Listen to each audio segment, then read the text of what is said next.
I've already briefly mentioned that some cognitive test batteries, may not be available for purchase by a speech pathologist. The Wechsler Memory Scale is one of those that may not be, depending on your credentials and experience. Your authors do a decent job of describing that test, so I'm not going to focus on it other than to say that oftentimes when speech pathologists do use it, it's often they're using subtests from it. More commonly, I think we see the Rivermead Behavioral Memory Test being given in speech pathology clinics, and the Rivermead Behavioral Memory Test was a test really designed to address kind of functional memory problems. And as a matter of fact, it's been described as an a-theoretical test. In other words, after you're done administering the Rivermead Behavioral Memory Test, it doesn't really tell you, it doesn't break down whether this person's problems are in declarative memory, semantic memory, verbal, visual, etc. You get a general memory score.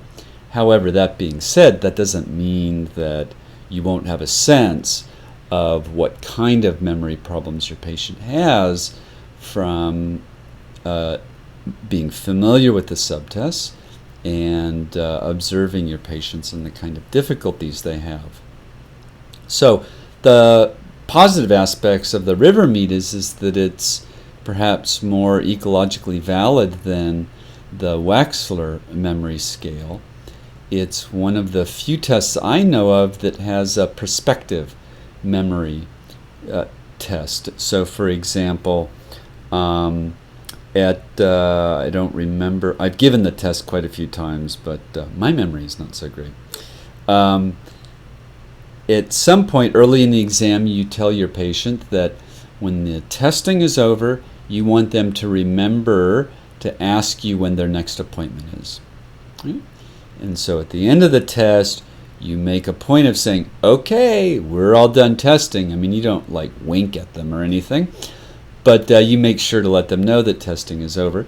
And then you wait to see if they ask you about their next appointment.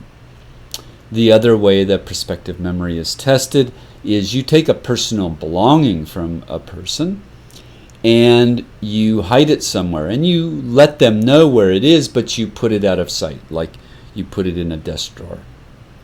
And you say, when we're done testing, I want you to remember to ask for your item back. Now, I don't remember any kind of discussion about, the kind of item that you take from somebody, whether or not they're more likely to ask you for it back. So for example, I think if someone took my iPhone and put it in a desk drawer, I'd be much more likely to ask for it back than a pen that I had in my pocket, for example. So that may be something to take into consideration. There are 3 versions of the Rivermead. In other words, it's been updated, and it's very possible that if you, in your externships or if you work in a medical setting, you will have the first or second version. And the first or second versions are not very sensitive to people with, for example, mild traumatic brain injury who might have mild memory problems. But apparently the third version the item difficulty has been increased, and so it's supposed to be more subtle to people, more sensitive to people with subtle memory problems.